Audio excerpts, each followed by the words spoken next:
Since childhood, I've been fascinated with true crime and paranormal videos and shows. I can remember my friends always teasing me.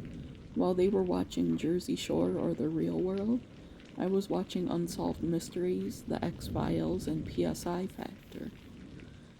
My friends wanted skateboards or rollerblades for Christmas. I wanted a Ouija board. As you can imagine, my interests made me a target of my fair share of bullying growing up, but I didn't let it get to me.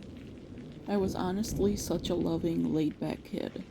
And no, I'm not trying to sound vain. It's just how everyone around me described me.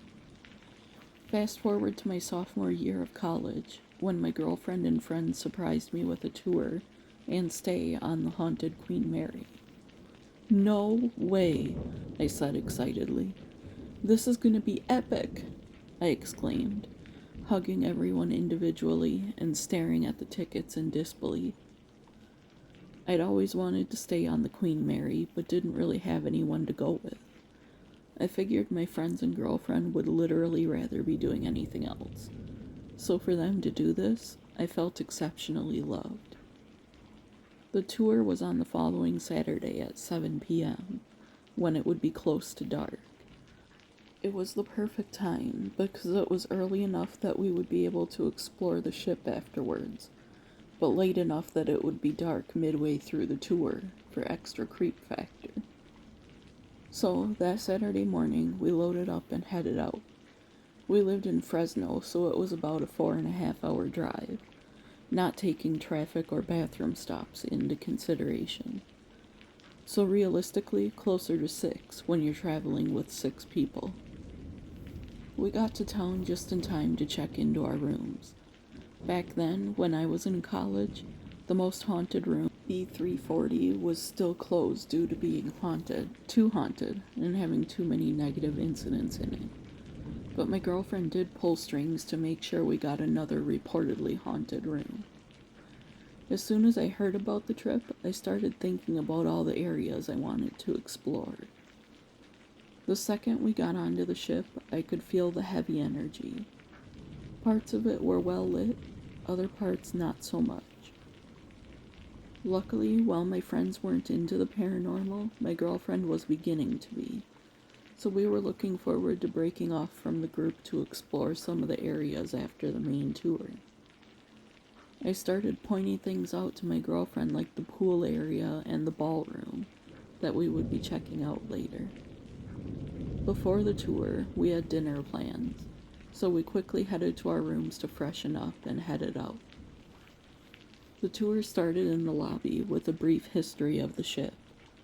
Throughout the course of the tour, we experienced a few likely paranormal experiences, starting with the ballroom.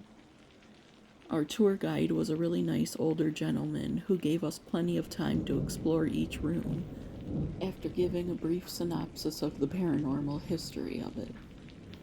In the ballroom, my girlfriend and I were wandering around, looking at the artwork and decorations on the wall, when we both heard some really old music playing, very faintly. The ballroom was quiet at the time, because the doors were shut behind us, so the music that played in the hallways of the ship was not playing in there. At that point, because we hadn't experienced what we did later in the night, we quickly explained it away. Later, we were allowed to step into the pool area. Though it was closed for swimming, we were being allowed to tour it and take photos. My girlfriend was standing in front of the pool for a photo, and as I snapped one, I glanced at the screen of my digital camera and noticed an orb.